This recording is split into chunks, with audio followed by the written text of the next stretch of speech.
So Shivanna ಅವ್ರದ್ದು next project ಅದ್ರ ಮೇಲೆ ತುಂಬ ನಿರೀಕ್ಷೆ ಇದೆ. ಸೊ ಹೇಗೆ ನಡೀತಾ ಇದೆ? ಚೆನ್ನಾಗಿ ನಡೀತದೆ. ಅದು ತುಂಬ ಅಂದರೆ 12ನೇ ಶತಮಾನದಲ್ಲಿ ನಡೆಯಕತ್ತೆ. ಆ ಸಿನಿಮಾನ ಅಂದರೆ ತೆರೆ ಮೇಲೆ ತರಬೇಕು ಅನ್ನೋದು ನನಗೆ ಫುಲ್ ಕಾತುರದಿದ್ದೀನಿ ನಾನು. Because but at the same time ನಾನು ಅದನ್ನು ಅರ್ಜೆಂಟ್ ಮಾಡೋಕ್ಕಾಗಲ್ಲ. ಬಿಕಾಸ್ ಸರ್ದು ಹೆಲ್ತ್ ರಿಕವರಿಯಲ್ಲಿದ್ದಾರೆ, ಒಂದು ದೊಡ್ಡ ಯುದ್ಧ ಗೆದ್ಕೊಂಡು ಬಂದಿದ್ದಾರೆ. ಸೊ ನಾನು ಈ ಟೈಮಲ್ಲಿ he has to get fit. And ಸರ್ದು ನನಗೆ ತುಂಬ ಏನು ಇಷ್ಟ ಅಂದರೆ ಅವರು ಕಾಂಪ್ರಮೈಸ್ ಆಗೋಕ್ಕೆ ಇಷ್ಟ ಇಲ್ಲ. ನಾನು ಅಲ್ವಮ್ಮ ನಟ, ನಾನು ಕುದುರೆ ಓಡಿಸ್ಬೇಕು ಅಂದರೆ ನಾನೇ ಓಡಿಸ್ಬೇಕು, ಇನ್ಯಾರು ಓಡಿಸಿದ್ರೆ ಅದರಲ್ಲಿ ಏನು, ನಾನು ಯಾಕೆ ದುಡಿಸ್ಕೊತಾ ಇದ್ದೀನಿ ಅಂತ ಹೇಳ್ತಾರೆ ಅವರು. ಸೊ ಅಷ್ಟು ಅಂದರೆ ಈ ವಯಸ್ಸಲ್ಲೂ ಅಷ್ಟು ಒಂದು ಶಿಸ್ತಿರೋಂಥ ಆ್ಯಕ್ಟರ್ ಅವರು.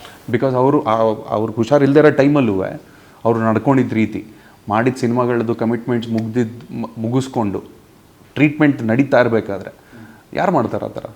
ಆ ಕಮಿಟ್ಮೆಂಟ್ ಇಲ್ಲದೋದ್ರೆ ಟು ಎಂಟರ್ಟೈನ್, ಆಮೇಲೆ ಯಾವುದೋ ಒಂದು ಫಂಕ್ಷನ್ಗೆ ಹೋದರೆ ಸರ್ ಡ್ಯಾನ್ಸ್ ಮಾಡ್ತೀರಾ? ಓಕೆ ಡ್ಯಾನ್ಸ್ ಮಾಡ್ತೀನಿ, ಜನರಿದ್ದಾರಾ ಕೇಳ್ತಾ ಇದ್ದಾರಾ ಮಾಡ್ತೀನಿ.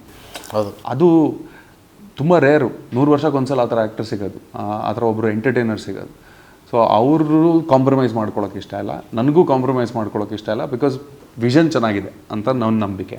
ಆ್ಯಂಡ್ ಅದಕ್ಕೆ ಹಿಂಗೆ ಮಾಡಬೇಕು, ಹಾಗೆ ಮಾಡಿದ್ರೆ ಅದು ಮಜಾ. ಸೊ ಸರ್ ಪೂರ್ತಿ ರೆಡಿ ಆದಮೇಲೆ ಶುರು ಮಾಡೋಣ ಅಂತ. ಅದ್ರ ಮಧ್ಯದಲ್ಲಿ ಒಂದು ಪ್ರಾಜೆಕ್ಟು ಮಾತುಕತೆ ನಡೀತಾ ಇದೆ, ಪ್ಲ್ಯಾನಿಂಗ್ ನಡೀತಾ ಇದೆ.